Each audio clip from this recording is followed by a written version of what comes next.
Salut à tous, c'est Simon LB. Aujourd'hui j'ai envie de vous parler du fait que faire une seule chose à la fois peut vous amener au bonheur.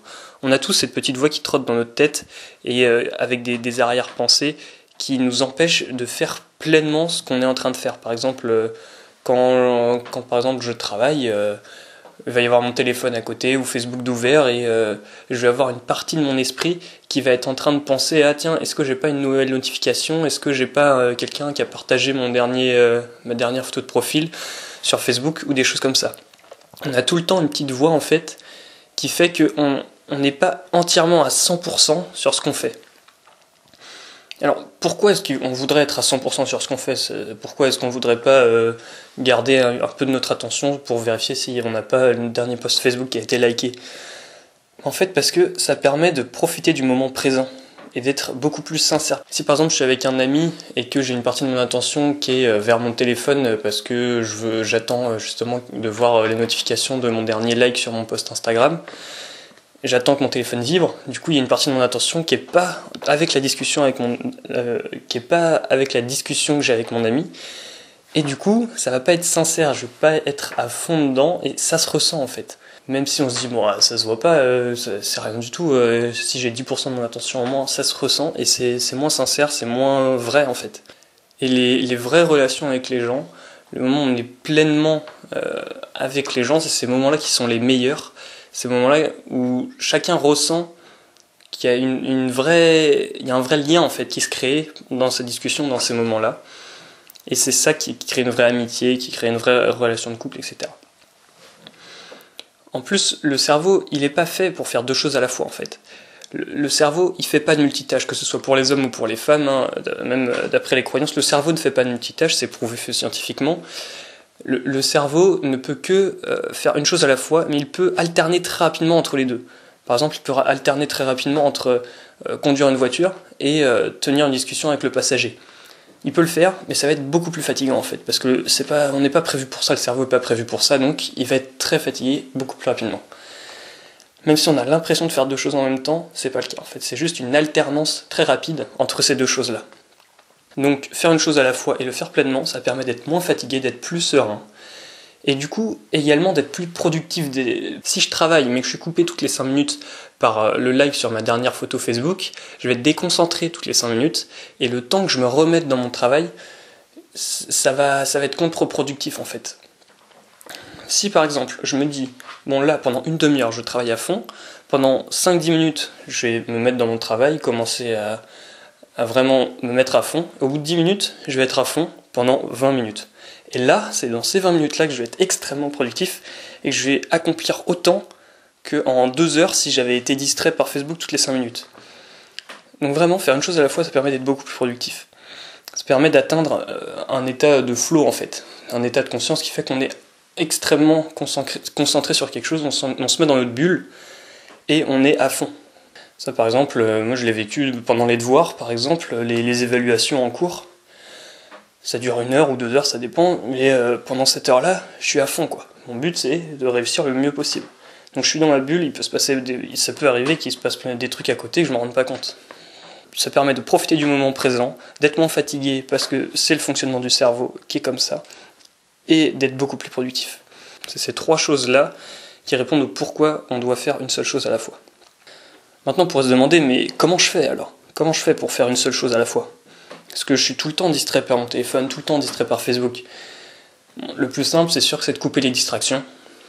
Même si par exemple, le plus simple, ça va être de couper les distractions, de se mettre un chronomètre, de se dire, là, pendant 25 minutes, je travaille à fond, je coupe tout, je reste focus sur mon travail, et après, comme ça, pendant les 15 prochaines minutes, après mes 25 minutes de travail, je vais pouvoir aller me détendre, aller regarder une vidéo sur YouTube, aller regarder si mon post Facebook a été liké. Et donc c'est comme ça en fait, en ayant des moments de travail à fond et des moments de détente à fond, ce qui va permettre d'être plus productif et de faire une chose à la fois. On peut aussi faire de la méditation. La méditation, c'est être pleinement conscient du moment présent. C'est laisser son esprit écouter son corps, écouter ce qui l'entoure, et n'être concentré que sur une seule chose. Par exemple, que sur sa respiration, que sur la sensation de sa main posée sur sa cuisse, ou la sensation de son battement de cœur, ou la sensation, enfin vraiment que des choses concrètes, simples, qu'on fait naturellement et qu'on oublie en fait.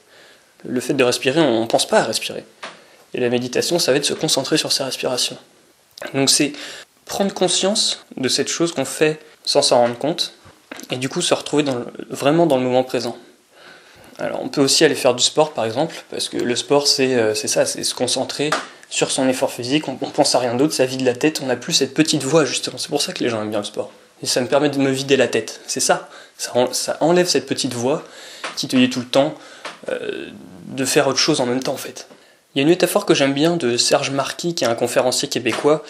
Il a fait une conférence qui s'appelle « On est foutu, on pense trop ». Vous pourrez aller la voir sur YouTube, elle dure environ 1 heure. Elle est vraiment très intéressante, beaucoup d'informations. Donc en fait, pour lui, cette petite voix, c'est un hamster, tout le temps qui tourne dans notre tête, qui tourne, et qui s'arrête jamais. Et donc, pour arrêter ce hamster qui tourne tout le temps, cette petite voix qui nous distrait, quand on entend ce petit hamster qui tourne, au lieu de se dire « arrête-toi, il faut que j'arrête ce petit hamster », parce que ça, c'est créer un deuxième hamster en fait. Donc ça fait pas ça la solution. Le truc, ça va être de se dire « ok, là il y a le hamster qui revient, je l'observe, je l'accepte, et je me reconcentre sur le moment présent en fait. » Ça va être ça la solution. Ça va pas être de se dire « pars, je ne veux pas de toi ». Il faut l'accepter, il faut se dire « bon d'accord ». Et après, on l'accepte, on se reconcentre, et c'est reparti. Alors il y a des gens qui ont carrément une colonie de hamsters, hein, ça c'est clair. Ça va être un peu plus compliqué, ça va peut-être prendre plus de temps, mais tout le monde peut y arriver. C'est très simple, ça peut prendre un peu de temps, mais c'est très simple. Donc voilà, le but c'est vraiment de faire chaque chose en pleine conscience. Et ça permet de retrouver le bonheur au quotidien en fait. Quand par exemple je marche dans la rue, je vais regarder la couleur des feuilles des arbres, que je voyais tous les jours, mais que là maintenant, je regarde avec attention, que je vois différemment, je regarde tous les détails. En fait, ça va être une méditation durant toute la journée, une sorte de méditation active, si on peut dire ça comme ça. Manger en pleine conscience, on mange tous les jours, 3 fois par jour, voire 4 si on prend le goûter. Et on oublie le goût des choses, en fait, on mange sans se rendre compte de ce qu'on mange. Et du coup là, par exemple ce soir, ou enfin prochain repas que vous allez prendre, vous allez vraiment vous concentrer sur les goûts des choses, l'odeur que ça a, et vous verrez qu'en fait, bon déjà vous mangerez moins parce que vous serez plus conscient de ce que vous mangez, donc c'est pas plus mal, et en plus, ça va vous permettre de plus avoir cette petite voix, de plus penser à plein de choses, plus serein, et vous serez plus heureux.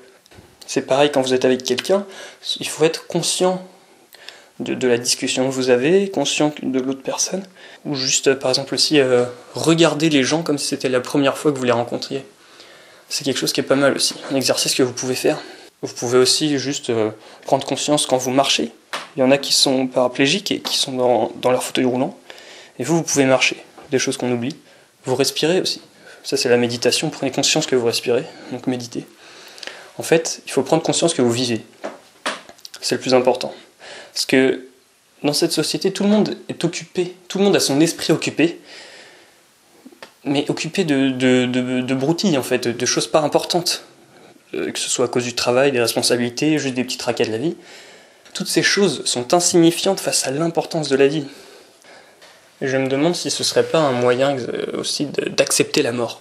Prendre conscience de chaque moment de la vie, ça permet, une fois que la mort arrive, de se dire ouais, j'ai bien vécu, et d'accepter la mort. Bon, voilà. Après, ça ce sera l'idée pour une autre vidéo sûrement. Profitez, prenez conscience de chaque moment de la vie, c'était Simon LB, salut à tous.